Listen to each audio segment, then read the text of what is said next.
Donc, et le Congo n'a pas eu sa peuple congolais. Ba combattant, ba komi comme ma biso siko na ba aventure. Oui, parce que où est-ce que sous combattre? Combien de temps benga impunité, impunité c'est qui? Et comme il conseille la réconciliation et le peuple congolais, to lingana to ça l'unité d'ensemble pour na ko avancer mboka. Et si ka Félix azali ko échouer, biso peut appuyer.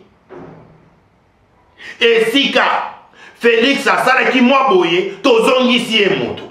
C'est normal ndenge mboka nyonso akendaka. To yebi na biso opposition ezanga raté.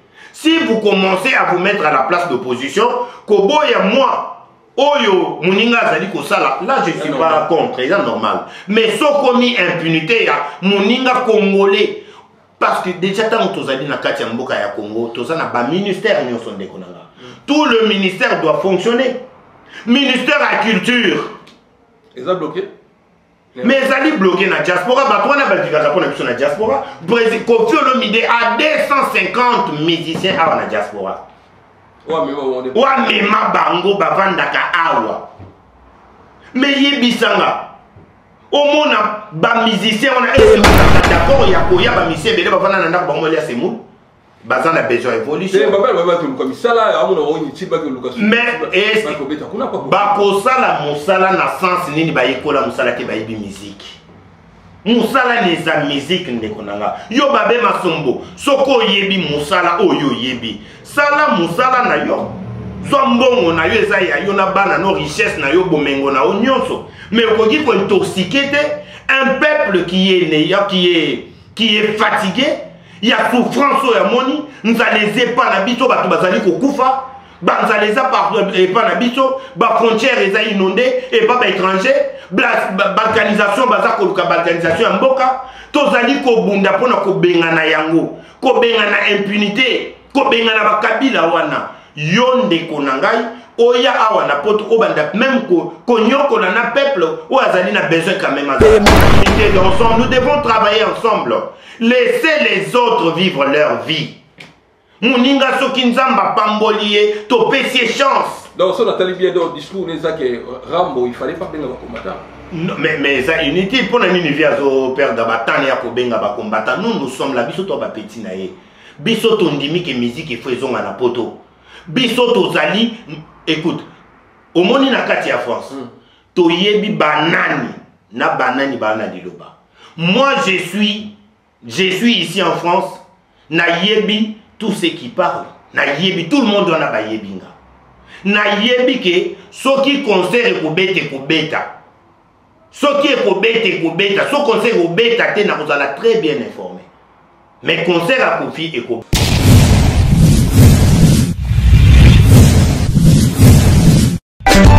Teddy Mola.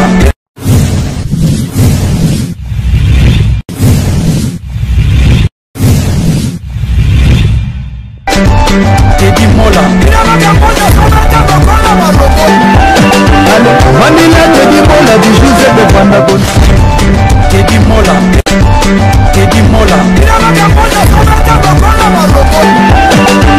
Vanilla Teddy Mola du José de Vandagon. Teddy Mola. Teddy Mola. Vanilla Teddy Mola du José de Vandagon. Teddy Mola TV, vous abonnez Kabuya yo. Tana matana carré ba carré oti. Carré no tana mai na ya nango vous abonnez Teddy Mola TV en direct de Paris. Tout le monde à mon entier. Ayuna. Voilà.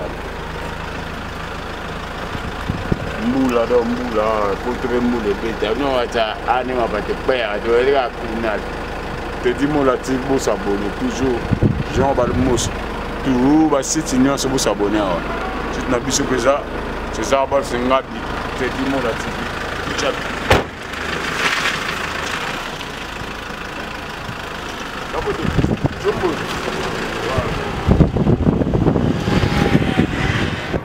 Bana monde entier, bana États-Unis, bana Asie, bana Europe. Maintenant, s'abonnez-vous na Arche de Noé chez Teddy Mola.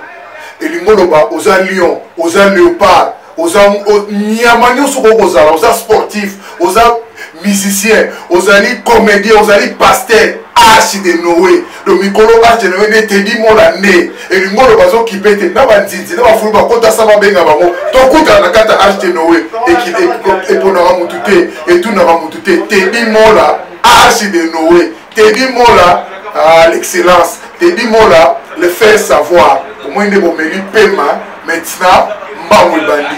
Ouais. Voilà. Moi te bandigono sur la Biso na Teddy Mola TV tozana pour Nabino. Merci Nabino. Na bato bosunganga na mabondi surtout ko partager l'émission. Merci na bana bima nyoso ko bana na mokambeli bosoti na modima suka. Merci Nabino na makasi Nabino mabonlo na c'est toujours progresser. Bato bele ba singa te il faut longola chapeau bomone lunganga yango. Ezala wa style na yango yango moni na kinda bongo. Nana bureau ya les grands combattants Eric Abon. En tout cas plaisir maliboso ko ça l'émission na ye aza cadre. Na œuvre a na bureau na ye.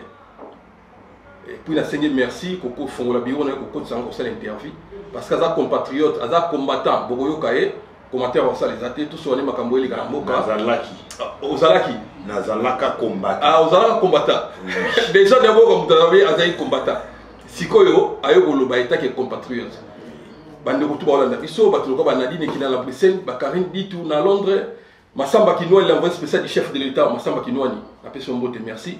Je n'ai pas machine de guerre, parce que et maintenant la tour en bomba, merci sous na Wado Fumo, merci na GG Kofi, la noiselle wana. Boni mon mboka Eric Abon. Ok, naza bien vraiment ma casse il te dit moi là bonjour mais yo les mots de trop. Pour la corona système à protection quoi yo yebi. Non, tu es mon frère naza quand même na droit ya ko c'est là on a moni donc invitation à eux c'est pédicina makasi naza na besoin de me un peu discuter sur ce qui se passe dans notre pays et surtout à peine na territoire française et puis na na diaspora mobimba donc to me un peu repé ça na moi maïle quoi donc je suis très content voilà. Merci beaucoup loba déjà tant on a présenté ta combattant webisinga olongwa ozaki combattant ya wapi. Normalement, ce que je peux te dire, c'est quoi ça veut dire. Biso Tokuta, Bayaya na Biso, ezali à l'époque à Mobutu, il y avait déjà combat à Wanapoto, combat et bandakala. Donc Biso toza juste ko bakisama na ba oyo ba bandaki mouvement wana. Donc Biso toye koya to komipe na kachamboka oyo à partir ko kima bamboka na Biso. À partir en impunité aux aïki na katamboka na biso ba tuerie ko landa biso ko kanga biso donc toujours ba problème peuple congolais tous aïki ko se retrouver pas na biso mon côté chez nous où quelqu'un pourra être tranquille avant d'ina kimia mais le ko là ba étranger ba qui ko zomboka na biso ba y vraiment ko inonde mboka na biso donc yango moni et comme ko pesa un peu moins zizani moi ko banga même na kotambola parce que ba tuerie comment qui vraiment ko s'améliorer ko boma batu ba condition moko de vie ezaki penza tranquille plutôt que peuple la lukaka esika démocratie ezali esika peuple akovanda na kimia c'est pour cela omoni lelo to kima na bamboka oya ya libanda to koma na bamboka oyo. Wana ba période inozulba. Oui, wana je parle de période à partir à déjà 2005, 2006 ti toye koya bamboka oyo. Ah donc wana régime à Mobutu Sekei, wana Kabila. Oui, régime à Mobutu Sekei, régime à Kabila le père Ekei to koti siko na régime ya sanguinaire oyaki na kati ya mboka na biso o abomi biso plus de 10 millions de morts. C'est pour cela au moni ba koma même kolandela biso parce que tout biso tozali batu oyo babundaka toujours pona mboka na biso to salaka toujours mobilisation c'est pas d'aujourd'hui to bandi yango depuis que tozaba na mike parce que tout biso tozali bana o to botami na kati ya UDPS to koli na kati ya maboko ya père ya démocratie l'homme qui a donné le pouvoir au peuple le peuple d'abord Papa Tshisekedi wa Mulumba. C'est pour cela au moniteur tout le monde qui va kolanda trop koboma trop ba problème kili c'est pour cela au moniteur bima moi libanda na ndenga koluka tranquillité na mboka mopaya esika moi état des droits ezali esika peuple azali kimia esika démocratie ezali ouais. Merci beaucoup. Siko kolongwa combattant ngolongwe combattant na momani pour longwe combattant bi wa ko ex combattant. Ouais, na longwe combattant na temps nini na longwe combattant na temps oyo biso ba peuple congolais tozalaki tobimisa tokomaki ko bundela nde pouvoir na biso. Donc nous cherchons le pouvoir du peuple. Le pouvoir du peuple, vous savez où on attend nini.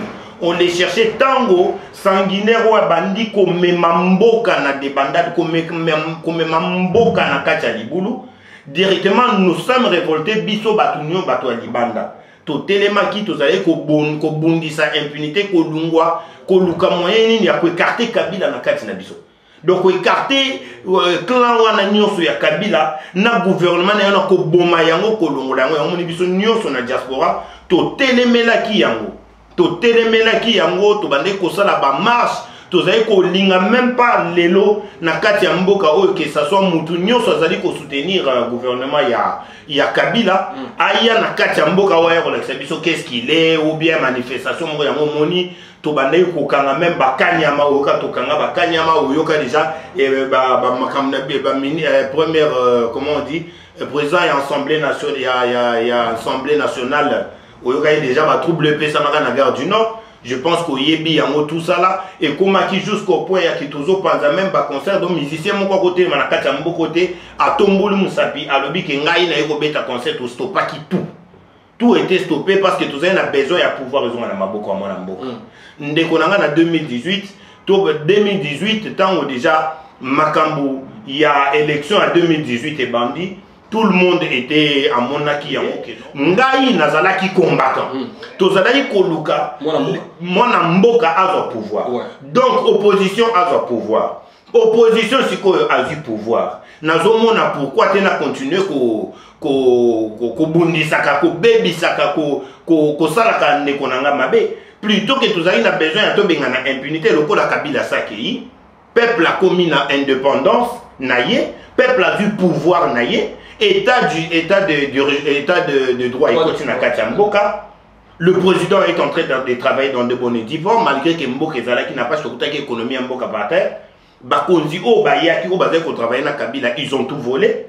Bangonde ba détruire Mboka, bazu ba mbongo ba komi ko soutenir Kabila, ko sala nyoso pona Kabila même le londenge Phoenix azali awa, azali ko bundisa impunité mais bangonde baza wana juste pona ko bundisa nde Félix.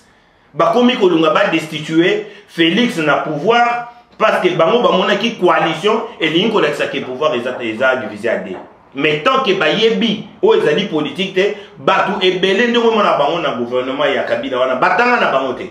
Kabila prend un général motoné qui a pris ce pivotage général. Ce Erika Bongo nasi au pesi ba proposition na yo ezaki ka juste pour le bio le combattant. Siko yo so totali bien bandeko boza divisé à la diaspora. Et ça, la bande de Konabis, c'est billet pour longtemps à comboter. Président Félix, exipateur. Président Félix, Banomae. Président Félix, mon habitinda. Et Lilinga Pamba, oyo jusqu'à présent, oyo sur le baquet. Moi, Nambo Kaza, Deva, et Konzambo, Kanambo, Kanabiso. Mais bande de Koana, Balinko sentir yete. Pour un président, Nambo Kanabiso, Balinko sentir yete. Pour tout, comme on a situation, au Kolobanini, au Bamba. Donc, Batritaïka, on est à Combono sur le bien. C'est un président qui est en train de traverser d'énormes épreuves. D'abord, et donc on a comme ça peuple congolais. Azui gouvernement ya Congo, azui présidence ya Congo, azali na majorité na Assemblée nationale na Sénat. Ça veut dire ezali na nous facilité. Tant yé asali coalition, ezala qui parce que biso tozali majoritaire. Na kati ya coalition c'est de là où bateau baza majoritaire, na biso bateau toza majoritaire, peut-être marcher ensemble to pesani ba idée comment on peut faire marcher notre pays. Mais tant que Félix a eu ba décision, il y a coupé sa pouvoir na justice. Koptia état de droit na kati ya mboka. Ozo comprendre. Tant que état de droit ekoti na kati ya mboka, to babandi ko benga na impunité. Babandi ko longola impunité par le président de la République pour na couper sa indépendance na pouvoir na peuple congolais. Batu ya FCC babandi ko se lamenter. Babandi ko se lever, bakomi komona lokola comment je peux mettre à la place, non lokola bamoni pouvoir juridique et bandi musala, président remonté juste pouvoir juridique, babandi komona d'interpellation, tango baza komona ke bangonde baboma mboka, bangonde babebisa mboka, donc son justice est mati, bisonde to kozala interpeller, ba bando sa nini, ba bando rebondissé, c'est pour cela bomona ki même na procès na biso ya ndeko na biso Kamere oyo babengisaki mpona 100 jours ya badenier public ya 100 jours à président de la République. Bomonaki déjà FCC azali kosenga bazwa procès wana batika yango babanda kosambisa ye na tribunal te bazongisa yango na cour de cassation. Pourquoi? Parce que kuna bazwa décision ya kosala nini ko libérer Kamere. Dans quel sens? Na sens que Kabila azali ko diriger l'institution nyonso ya cour constitutionnelle parce que ye muto asianja cour constitutionnelle nani constitution mboka. Donc acha batu wana place wana pour ameka ko diriger kabango ameka ko manipuler kabango bazala toujours si manaye ko pese tous les renseignements bazala toujours ko salele musala. Alors c'est pour cela monico président ya cour constitutionnelle Luamba, juge Luamba a dû aye komona président lobi non makambo ezo sema na mboko eza mboka banyamate ou eza mboka ya batu. Donc mon président na kosepela to sola na yo en coulisses mais pona sola no makamna za na motema bimisa na kati ya mboka na kende libanda na yebisa. C'est de là que le président a longoli juge Luamba commissaire na Belgique juge Luamba sali lettre na démission à remettre na président de la République. Tant on remettre lettre na président de la République a yebisi yeba secret nyonso que na démissionné na président pour constitutionnel Kabila muto acha biso place one.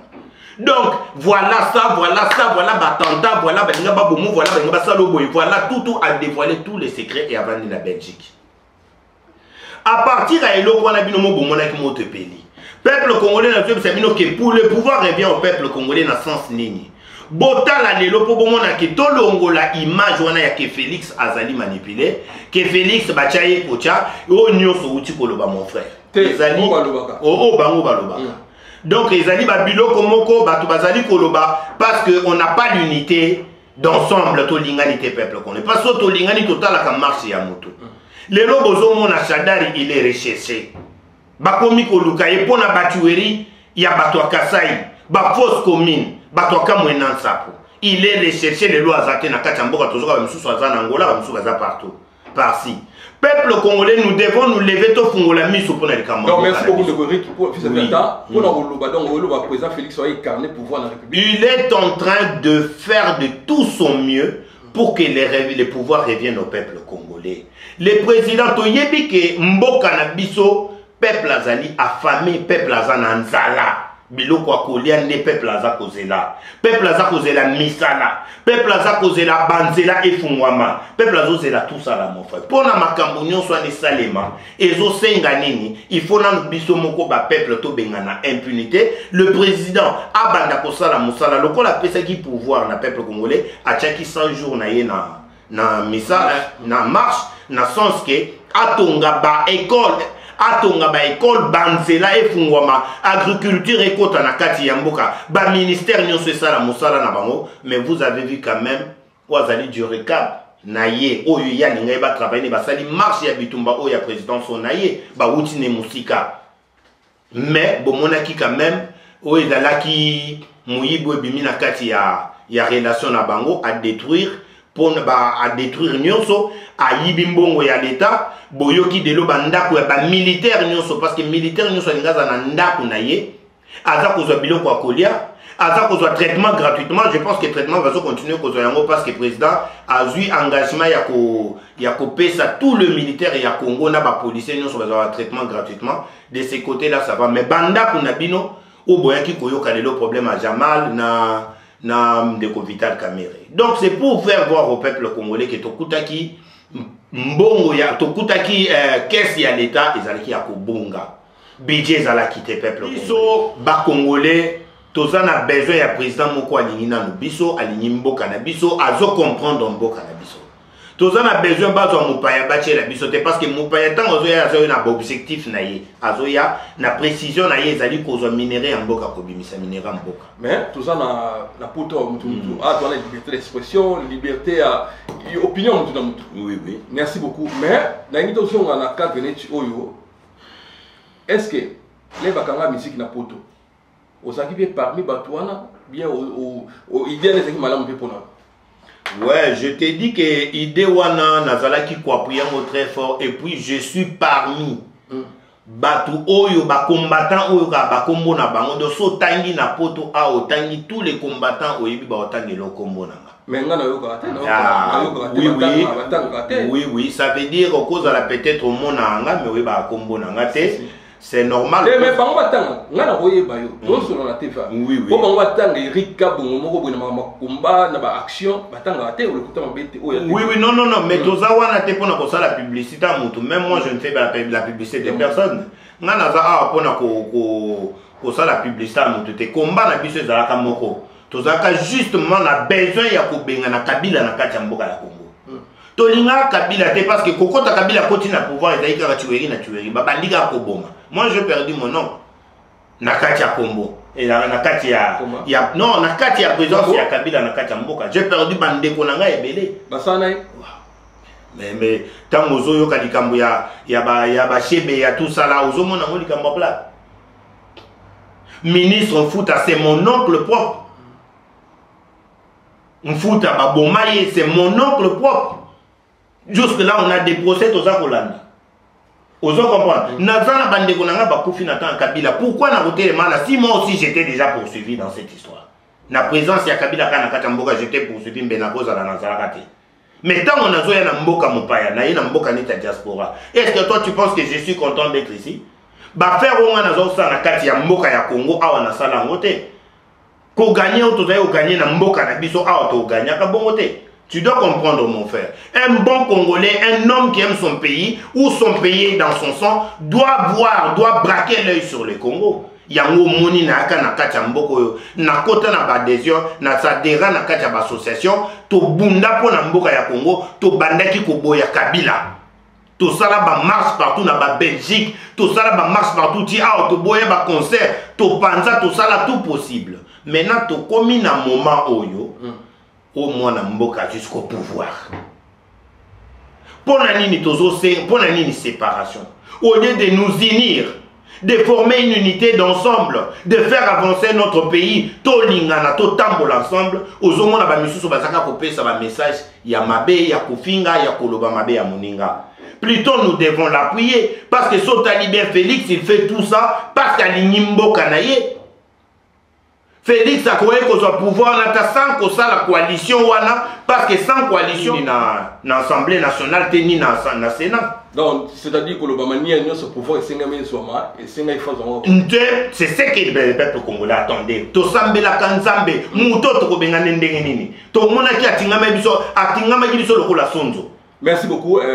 Pourtant, si de l'équipe, il y a un débat politique. Oui. C'est basé dans l'eau. Vraiment. Mais si on a combattant, on a vu combattant, on a musique, on a fait action dans beaucoup. Oui. Nous avons eu un licence qui a fait moté.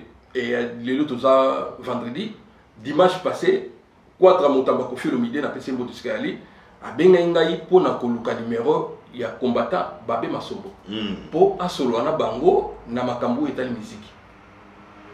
Na tout soleil sopi na rambo tout soleil sur la vie d'hiver bout na PCP numéro babé tant PC numéro babé hier amiga au soleil na babé mais du coup na yako zo sous après 2 jours ko yamba ba combattant monsieur Zali ba combattant ba boy bango walobi te il faut kofi aki osangana ba ndeko na ye musuku da lobiote il faut kofi ko loba na Congo Kabila za Rwandais kofi a prononcer Congo kofi aki loba ke mboka zo occupé ba biloko ya bongo. C'est-à-dire pas la bango combat et aussi la terre musique ko beta dans terre parce que Kabila za na kuna mboka zo occupé émission na autant que émission na landia ngo très bien de Kolangai et Dimola. Et te Dimola, je vais te dire simplement une chose, nous sommes pas là pour mettre le bâton dans le roues des autres. Tozawana pour na koluka réconciliation à peuple congolais. Peuple congolais, il faut sa unité d'ensemble, il faut bisomo ba peuple congolais tout lingana. Naza kopé sabino exemple moko ya moke. Tanga kombo ya congolais na kati ya diaspora o esika babikolo mususu bavandi po ye ba valeur tozana valeur.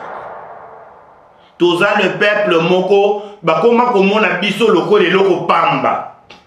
Do congolais eza lokola bako net muyibi. Escroc, aventurier, congolais, ba kombo nyonso ba pesa biso. Pourquoi? Parce que nous n'avons pas l'unité d'ensemble, toza na unité, toza na bolingoté au Bible comique et mets ton prochain comme toi-même. Tokotango tozo tambolane eloko oyo babengi tribalisme na mutu mutu anaza muluba, waza mungala, waza mukongo, waza mutu abandundu. Tozali toujours ko bebisa eloko oyo babengi ke toza ko bebisa valeur ya mboka na biso. Ça veut dire notre pays ezali komona na kezali mboka moko batu balingani nanu te. Même si ça arrive qu'aujourd'hui, dis-moi, qu'est-ce que le Congo a donné à la France? Qu'est-ce que l'Afrique a donné à la France? Ils ont donné tout. C'est ces colons-là, Kobunda Bitumba, pour la France a son indépendance, l'Afrique était là. Guerre et la France a récupéré Mboka dans Maboka Banguna, l'Afrique était là. Makambu Nyonso France pour avancer, minerai Nyonso Afrique, Afrique a aidé la France. Mais qu'est-ce que la France a aimé la biso? Micha na place nangai. Mais peuple congolais, ce qu'il faut raisonner que France est commis boy. Pour na bamboka na biso. Biso to lingana te pour na nini, tu vois qu'un peuple congolais azali na moté mamabe. Nazali ko répondre les kambaba combattants. Kofi Olomide, simple qu'il est, monsieur Kofi Olomide, reconnu lokola lelo leader y a musique congolaise aujourd'hui partout au monde. Parce que tous avons papa wemba, tous avons mikolo nyonso oya liboso na yepe na bandeko na ye mususu na baleki ne musu baba na musique kala.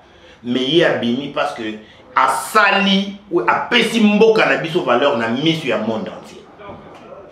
Mais lelo Kofi Olomide azongi mutu alobi non. Mwana nanga Fally Ipupa a utobeta concert na Paris, mais tout le monde ba tumbi ba mituka ba panzi ba biloko bato ba mindele.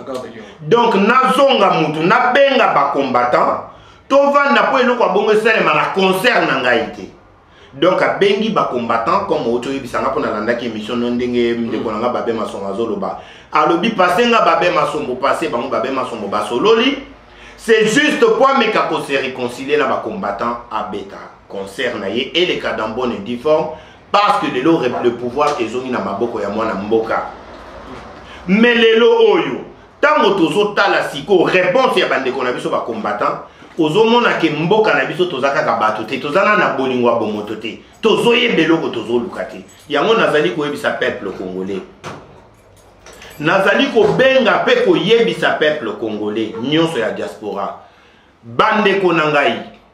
Concert ya Kofi Olomide en tant que moi Mboka ekobeta.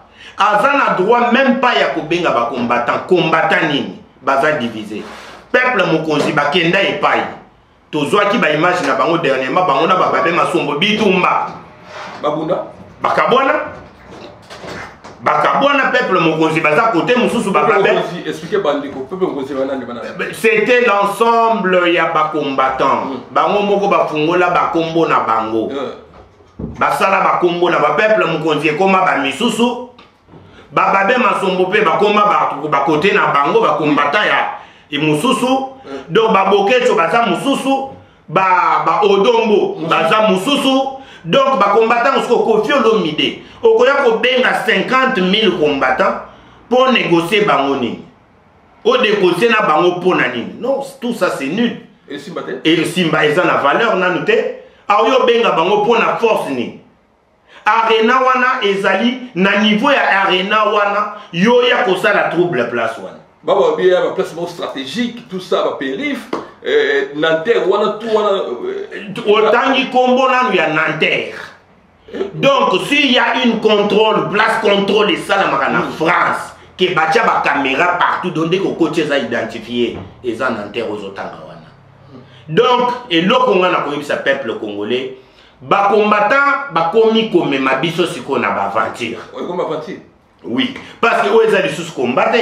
Combien de temps benga impunité, impunité c'est qui? Et comme il y a réconciliation il y a peuple congolais. To lingana to ça l'unité d'ensemble pour na ko avancer mboka. Et si ka Félix azali ko échouer, biso peut to appuyer. Et si ka Félix a salaki mwa boye tozongisi e moto. C'est normal ndenge mboka nyonso akendaka. To yebi na biso ko position ezanga te. Si vous commencez à vous mettre à la place d'opposition, Koboya moi, Oyo, Mouninga Zali Kosala, là je ne suis pas contre, c'est normal. Mais ce commis impunité, Mouninga Congolais, parce que déjà tant que tu as dit na Katia Mboka ya Congo, tu as un ministère qui sont déconnants. Tout le ministère doit fonctionner. Ministère à culture. Ils ont bloqué. Mais ils ont bloqué la diaspora. Bah, toi, on a la diaspora. Kofi Olomide a 250 musiciens à la diaspora. Ouais, mais ma bango bavandaka awa. Mais yebisanga. Au monde, ba musicien, on a est-ce que bazaka d'accord, ya koya ba musicien, bele bavanda nanda bango lia semou. Bazan a besoin d'évolution. Mais bakosala musala na sens nini ba yekola musala te ba yebi musique. Musala neza musique ndekonanga. Yo babe masombo, soko yebi musala oyo yebi. Sala musala na yo. Zombongo na yo eza ya yo na bana no richesse na yo bomengo na o nyonso. Mais okoki ko intoxiquer un peuple qui est né, qui est fatigué. Il y a souffrance au Yamoni, nous allons pas n'habiter, bah tu vas aller au Koufa, bah nous allons pas n'habiter, bah frontières les inondées et pas étrangers, balkanisation, bah ça quoi balkanisation en boka, tous allez ko bunda pour na ko bengana yango, ko bengana impunité, ko bengana ba kabila wana, yonde konangai, oya awana poto obanda même ko nyoko na peuple, ou azali na besoin quand même azala tranquille. Ouais, il y a dictature. Eric, bon, mais on dirait bataille des personnes sur la musique. On a compris motivation dans les années pour tout le temps commentaire ou pas ça bataille des personnes sur la musique. Pourquoi? Non. Si tu parles de l'IDPS aux Okosa, parce que ce n'est pas l'IDPS. IDPS c'est juste parti politique mère, il y a pas parti Nyon sur le Congo. Tout le monde a adhéré là-bas. Moutounio soit qui cause moins un petit plus na IDPS à qui a fondé à Yeloko. IDPS ça a un problème à Moutouté. Ou bien moi Eric je suis pas là pour na kobo ya opinion ya Moutou. Non, le problème qui est là c'est que Mboka na biso zongi na maboko à moi na Mboka. Yebisa na toutes nos questions. Oui, t'es non tout na yon. Ouais, Félix Tshisekedi c'est qui? C'est pas un Congolais. Tu connais pas les noms de sa mère? Tu connais pas les noms de son père? Tu connais pas l'origine de Félix Tshisekedi. Tu connais tout. Donc c'est inutile tant que tu as dit Koloba. Oh, Azaboye. Non, à cause de la Moulouba, à cause de la Mouwande, à cause de la Mouyomba, à cause de tout ce que vous voulez. Mais c'est un peuple congolais. Nous devons avoir l'unité d'ensemble. Nous devons travailler ensemble. Laissez les autres vivre leur vie. Mouninga Sokinzamba Pambolier, topé chance. Donc, ça, Nathalie bien dans le discours, que Rambo, il fallait pas bien le combattant. Non, mais ça inutile pour nous vivre au père d'Abatan et à Kobenga combattant. Nous sommes là, biso to ba petit naé. Biso to ndimi que musique et faisons à la poto. Biso to zali, écoute, au moni na kati ya France. To yebi banani, na banani banani loba. Moi je suis ici en France, na yebi tous ceux qui parlent, na yebi tout le monde doit na ba yebinga. Na yebi ke so qui concert ko beta. Ce qui est Kobeta, ce conseil Kobeta, tu es très bien informé. Mais conseil à Kofi et Kobeta. Le Bakaka Lokola Mwamboka, ils ont un problème, il y a crise sanitaire, peut-être qu'il stopper concert pour la crise sanitaire. Mais je vous dis que Nakatia concert à Kofi Olomide, au monde a bâtonné Mimi Chikeva, au monde a Venabiso Juna Janana, au monde a Dadju, au monde a au mona ba Gims au komona batu ebele ba aimé bongongo ba oza la place wana donc Nadine Nadine Lula ba oza la wana Nadine Ekila ko oza la wana au mona ba Danika bongo ba Bijou Kalala donc ba Emelia alias d'abord nalingana féliciter ndeko nanga Emelia alias pona mosala quand même asali à quoi accompagner batu nyonso ou ba musicien nyonso ba vandaki en faillite bazai quand même na moi Bolembo, mais il y a Zaïka ko remonter. Vraiment, Ahmed Elias, je te remercie beaucoup. Nazali Kobeda, Koyeb Sapen de Konangai, ya Mwasi, Shida Ibula. Donc c'est une fille courageuse. Makambozali Kosala. Vraiment, ils ont fait ça, Congolais de diaspora. Et puis Kobele là, Kardashian, les Kardashians de Paris. Vraiment, félicitations et belle. nazali kobelela toujours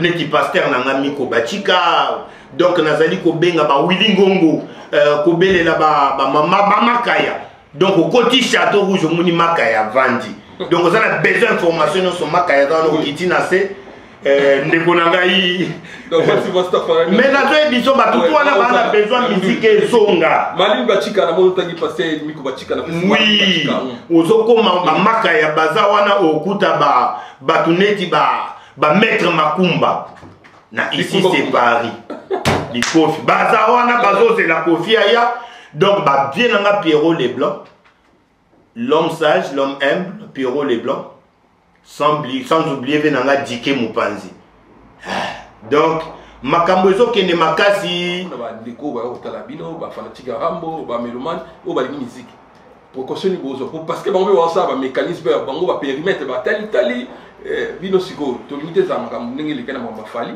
ba ndeko basi ba perike kenda bilamba ba téléphone ba sac bino aussi précaution normalement et on a ko yebisa peuple congolais ça que précaution moko ya danger za na moté parce que toi na mboka mo sécurité za ratina mino donc surtout place arena côté confiance au beta concert wana au moins la sécurité lokola banzete donc basoda bazana bango donc tout na kosenga tout le monde baya na bango ba kota concert tranquille ba okuta sécurité makasi banda ko boke chozo la sabino milai wana ko ba obuka comprendre pas be boke choko lungwa kaka Belgique moi ba boke cho na ko betelo mo muke histoire boke cho c'est des gens au bazali ko détruire peuple congolais bazali ko détruire même savoir ya bana otozali ko bota c'est un parent wazana bana mukolo boke cho za mukolo ana bana boke cho banda komba lelo te mais tant moni mutuneti papa mukolo azoya azo tourner arena azo finga bêtise azo bimisa même ba kombo ya ba nzoto ya ba mama oyo ba boti biso ba mama o ba subir souffrance ba mama oyo ba kufi docteur Mukwenga telemi azui eloko babenga ka trophée ba pese pour la souffrance ya femme congolaise. Oso comprendre violence et osé manamboka cet homme qui s'élève et voit azako lobandengeni nazali même ko sala ba opération bazako yele même ba bébé ba violer bango pa bato. T'as la souffrance à une femme congolaise. Yo tata mukolo teleno bandi ko finga nanu bato. Donc on va prendre nini na bana biso tozo bota na bana yoza na bango. Na bana o babo bakoli na katia mboko tango otuna ba parents na ye il dit quoi on n'entend pas papa maman ko expliquer nini s'il vous plaît tolingi lisusu ba bêtise to boyi bêtise peuple congolais bazo insulter biso makasi o uti koloba makambo mona na concert afali bazo boto la bato ba perique et pas ba congolais. Et Moupayaye à cause de la Ivoirien, à cause de la Camerounais, à cause de la Sénégalais. Aïe concert. Bah mon yo yibi perique et loko ya 200 €. Mais yo ça n'a pas tout autant que la batterie na un ami qui mais ozo yiba 200 €. Perique pe 200 € te ka combien? O ke luka makaya kuna na château Rouge te ke la mona 20 €. Soko le kele pa mimi chike vakuna o senge sombango atana soka 10 bières ba pesio 10 bières. Est-ce que valeur na biso ba congolais awapi? Peuple congolais tozongi sa valeur na biso. Tolingana, tozonga batu. Nous avons besoin ya impunité et lungwa. Tokomi na temps oyo impunité comme kima na kati mboka. Peuple congolais on veut quoi? Vraiment naza kosenga l'unité d'ensemble. Tobo ya tribalisme. Tribalisme mutozo memela biso tribalisme boyebiye. Azali Kabila. Bato RCC bazo memela biso tribalisme pourquoi?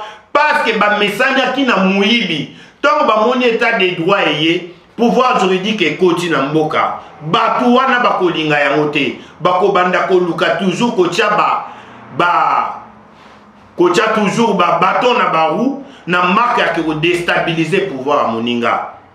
Félix Azan de Konabiso. C'est le seul président qui organiser une élection en bonne et due forme pour attiquer pouvoir. Azan a besoin de garder pouvoir. Azan a besoin de mettre le peuple congolais dans la dictature. Non. Peuple congolais, aimez-nous les uns les autres. Totika Baninga va se réjouir. Totika Baninga va vivre vie na bango. Ba musicien za musala na bango. Ils savent que ça. Ben, si vous avez avantage ya Baninga pour nani. Vraiment, Teddy Mola. Vraiment, merci beaucoup Nakoya Nayo. Merci. Nazali ko yebisa tous les Congolais de partout dans le monde. Vraiment, concert ya Kofi et Kobeta Manango. Ba combattant na yebi que même ceux qui les lopent nani viennent à Kofi le mida le bino. Ndekonanga babé boya to solo la babé akoluka luka groupe nae mais tant que ba peuple mokonzi pe ba kolinga ba solo na Kofi et comme ma partie mususu donc ça ba yo kanate bazana no unité bazo yo kanate bakabona déjà il faut landaka ba YouTube il faut landaka ba message ba pesa naka ozo comprendre bakabona na bango déjà biso to lungwa na biso tant au pouvoir et donc na maboko ya peuple congolais biso to lungwa na biso na ba pacheli mikobi tolungwa toza mwa ebele tosala ya biso nzela to appuyer gouvernement na marche nango to appuyer mwa na mboka lelo tozali ko soutenir tous les associations mais ba traite ba collabo tout ça ba benga biso ba collabo pona nini bango balingaki lokola bango batikalaki na bango na côté na bango biso pe to boya tokanga ma côté na bango non non non et mutu na mutu azana opinion na yo soutenir Kofi ba benga bino boza ba ex combattant mais donc yo la liste bato pour faire tanga des personnes va soutenir donc yo ba benga no ex to tala biso ex mais ceux qui mutu abengi na ex combattant combat nini o ya sali na poto même temps on a zo soutenir gouvernement on a évité il y a rien qui se fait sans qu'on sache au moni mboko ya France au moni bano basala ka ba trouble wana au mona ka batu nyonso ba misaba désordre wana baba petit na biso baba petit na biso même temps au mona ki Félix aye ba bimi ba panzi ba mitu ka basali na kuba ndositelo ba kombo ya moko na moko ils me connaissent tous ozo comprendre o ezamboka nga na vandaka je connais tout na yebi kokota kobima so lingo mona pe totika kolobaka mabe to boya kaka mais on évite des problèmes tous a besoin ya kimia ekota muto ko boma muto azalité muto ko sala muto eloko azalité concert ya Kofi et ko beta nango Kofi aza grand frère na biso Kofi abundi makasi pona mboka ya Congo asali mingi apesi batu pe concert na kati ya ba musique na ye ba musique ya Kofi renforcer ba bolingo mususu ya batu ba musique ya Kofi édifier batu belé et donc ça ba relation ya ba misusu ba musique ya Kofi édifier biso tout ça besoin ba musicien nyonso bazonga ezate ba vient na biso redi ba ye to komi azana besoin beta concert oh redi a misi oh bazo mona zo beta te tozo mona ba vient na biso waze kwa bazo ya bazo baluka partout et loko mon côté ba wera loko la bazo bombana ozo comprendre et ça ba biloko moko ba il y a valeur te donc nous avons besoin ya batuwa na baye ba vandi kimia ba yebi ke ba ina maboko ya ndeko na bango to yambi bango ba activité na bango zongi parce que na kacha ba mboko yo nde bango ba se retrouvaka bazo ba producteur na bamboko yo ba lesa ka mabota na bango na bamboko yo ba futa ka bandaka na bamboka ba yo ba yembela kabila ifeba saka kuna sa monde de bango kuna ba mais yebisanga même soki yo za président de la république ngana musicien na ko yembela yo donc ça ba sala musala bango asali musala na ye ba pese mbongo ache na poche c'est ça totika konyoko la baninga bandeko nanga tozana besoin ya kozala na bomoko to marcher ensemble voilà aimez-nous les uns les autres peuple congolais oui, je pense que je suis presque à la fin. On a évité ce qu'on a tous les jours. La bonne fois, la semaine prochaine, dans ma télévision, tous on va sur le qui est Eric Camon. Oui. Et dans ma domaine professionnel. Je salue Sandra Kazadi. Et ça, c'est un mot Sandra Kazadi. Oui, oui. Donc, je salue encore Vienanga Djuna Djanana. Na Miss Fifi. Ouais, on a passé pour te faire dans la Emblé au Sakana TV. Ouais, ouais. Oui, Vienanga Aimé Bongo, je te salue. Et Sika Ozali. Nazo pe sape mbote na Vienanga Redi à Missi. Bah, il le compte. Oui, na pe simbo Stino la Koronta. Stinolas na pesi mbote na pesi mbote ne Meli alias na pesi mbote na ba camarade na ngano surtout na coach na ngai José Ngufulu. Ah, coach José Ngufulu. Ouais. Moto moindi na Matelika Mindele. Oui, ya José Ngufulu. Makaya toujours mbote na yo, Maître Makumba toujours mbote na yo. Nadine Ekila, la plus belle, moi c'est Kitoko Makasi. La fondation Nadine Ekila, na pesi mbote wana masa na ngai Nadine Ekila. Oui, oui, vraiment na pesi mbote na machine de guerre Kangala. Kangala, ah, il y a pas Marie Chingola. Voilà, Aza, Bave na biso, ba très très fort auto yebi na poison Mobutu il est très fort. Et je salue Dani Kabongo, Nadine Lula et Sika Ozali, Fideline Bananga, la présidente des FOFAT mondiale. Et je salue Christian Tshisekedi, Claude Tshisekedi, Patrick et Cédric Yoyebi. Donc je salue ma famille et je salue tout le monde. Vraiment, na banzi na komi na suka. On a lingana et Sabino et Zalika que nous devons nous unir. Il faut tout lingana toko mamutu moko. Nous allons senga toujours na association et à France. Ba mama Fati Fati Solution. Nous allons senga toujours na Congo fort. Il y a Patrick, il y a Papi Chamala, Papi Chamala. Oui, Léonard Kassanda aussi. Oui, Pacheli Mikobi. Ouais, comité congolais de France. Je salue encore mon ami Victor Lukusa. Et sans oublier Venanga Mawete. Et puis, toujours, homme fort sur la France. Et je salue tous les écuries chaudes de 93 et tous les écuries chaudes de 91. Donc, sans oublier Kader Bellouz. Dans les 95, tous les jeunes, il y a deux mots, je les salue. Donc, on est ensemble. Arena, Ezoyamba, tout le monde. Salut Fali Poupa. Je salue tous les stars congolaises. Merci beaucoup. Merci beaucoup. Tu es dans le Souka et la mission de Kouerika Bongo. Où est-ce action de Noé? Au lieu de Makamunayo, parce que tu es libre, ça la opinion sur toi. On va contre, pour. Numéro zawana Teddy Mola Archi Noé wana ya kombona chura moma mtapesa na pesa mode chura moma matable mbote na pesa su mbote na la mandat la duchesse de Luxembourg mbote swali mbote na Nadine Ekila mbote le susu na yomona wano fumo merci mbote na vena racheter quoi coiffure na noiselle wana mbote le susu na Salem service. Merci beaucoup. Salem Moutunangai. Salem service. Voilà Moutunangai Soussou. Il y a un débat à danger, pas à Nolitambo, donc c'était chaud. Je salue Nolitambo, mon ami. Message, trop facile. Ouais, je salue encore Gisèle Umba, la diamant. Diamant, Gisèle Umba. Ouais, Nathalie, qu'on salue les sous Moutunangai, Papi Gen. Tolo Bellavi. Tolo Bellavi. Et puis, Venanga, Likonzi protège. Boubou Liondela. Oui, na pesi vraiment ba oyo ngani so mbote oyo ayoki kombo na été ameka kolimbisa et surtout maman Christine Pinda ya maman Christine Pinda. Oui, maman ça la RDDC. Oui, et puis Christine Pinda la pesi mbote maman. Oui, et puis na pesi quand même batu nyonso ba congolais nyonso esika bozali ba salutation na bino makasi puis tu belezi na Belgique et sans oublier Didas Kabamba ozala gouverneur na biso ya Kasai oriental Yé Aza ce qu'on a Kinshasa il travaille, il est toujours dans son business. Aza toujours mutumoko. Aza d'ailleurs futur gouverneur.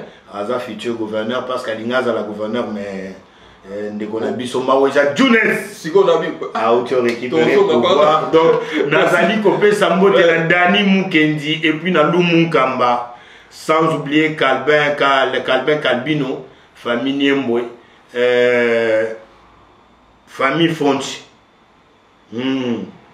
na bosani binote et puis nazali ko pesa mbote na vie na Tchacho Mbala Kashogi Empereur. Vie na sama plaisir. Ouais, Sarkas on a toujours né ensemble. Voilà, bah vie na so Kafufu. Oui, Sarkas on est ensemble na pesido nazo so na côté lio ba relation na nango okobela mutu passe okuta ba Tala bango? Ouais, bah vie na ngai Didas Pembe bazawana. Boutique Lina. Non, na yoyebi famille, donc toboya kamutute, je salue toujours ba oyanga baza ebele, donc so na comité na ba niveau ya ba Zina Bilao. Zina Bilao na pesine TV Miss la Miss Fifi Miss Yolo. Donc na pesi mbote maman ya Chris. Sans oublier donc Baza et Belé n'a coupé ça tout le monde mbote sauf que émission Oyo et ça émission moi réconciliation il y a peuple congolais to meka kolongola impunité to lingana parce que soto lingani to ko faire avancer valeur ne sotala to na valeur monene na monde to za na ba homme intelligent ba docteur en droit ba tozana tous les sortes ya mitu na katia mboka ya Congo. Merci beaucoup vraiment tozana besoin ya impunité et lungwa. Je salue mon président de la République Félix Antoine Tshisekedi Tshilombo. Merci beaucoup, que Dieu bénisse la RDC. Merci Tokom Nasuka rester branché la Teddy Mola TV Massamba Gino l'envoyé spécial du chef. Merci Nabino to sangana ko sangana et l'équipe au Kabwana. Et là l'équipe au Lingozate bana bima nouvelle alliance. Yabino Ndekoyo Teddy Mola à suivre. Bye.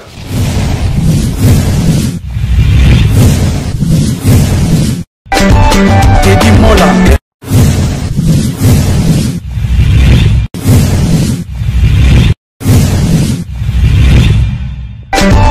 Teddy Mola. Vanilla Teddy Mola du José de Pandagon. Teddy Mola. Teddy Mola. Vanilla Teddy Mola du José de Pandagon. Teddy Mola. Teddy Mola. Vanilla Teddy Mola du José de Pandagon.